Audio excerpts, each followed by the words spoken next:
Thomas the tank engine wouldn't stop being a nuisance. Night after night, he kept the other engines awake. "I'm tired of pushing coaches. I want to see the world." The other engines didn't take much notice, for Thomas was a little engine with a long tongue.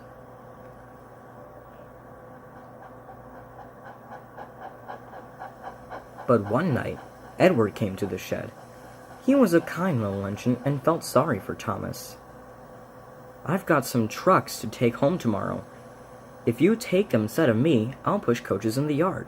"Thank you," said Thomas. "That would be nice."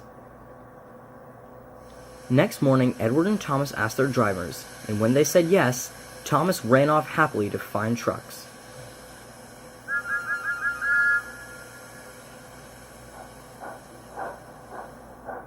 Now the trucks were silly and noisy. They talked a lot and didn't attend to what they were doing. And I'm sorry to say they played tricks on an engine who was not used to them. Edward knew all about the trucks. He wanted Thomas to be careful, but Thomas was too excited to listen.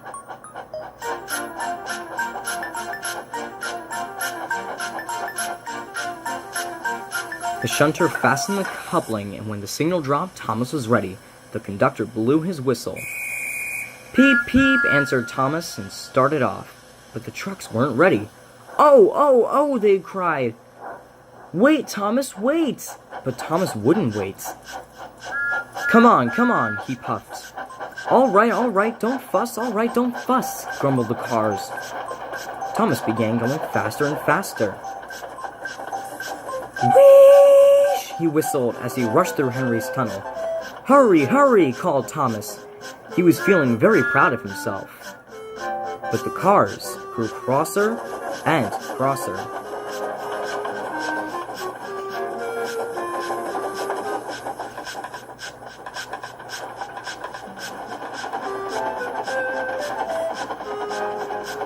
At last, Thomas slowed down as he came to Gordon's Hill.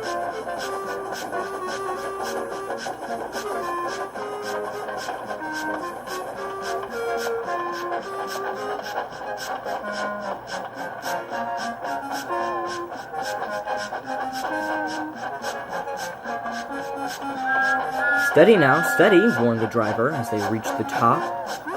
He began to put on the brakes. We're stopping, called Thomas. No, no, no, answered the cars, bumping them to each other. Go on! Before the driver could stop them, they had pushed Thomas down the hill and were rattling behind him. Poor Thomas tried to stop them from making him go too fast. Stop pushing, he hissed. But the cars took no notice. Go on, they giggled in their silly way. There's the station! Oh dear, what shall I do? He cried. They rattled straight through and swerved through the goods yard. Thomas shut his eyes. I must stop! When he opened his eyes, he saw he had stopped just in front of the buffers. There watching him was their top hat. What are you doing here, Thomas? He asked.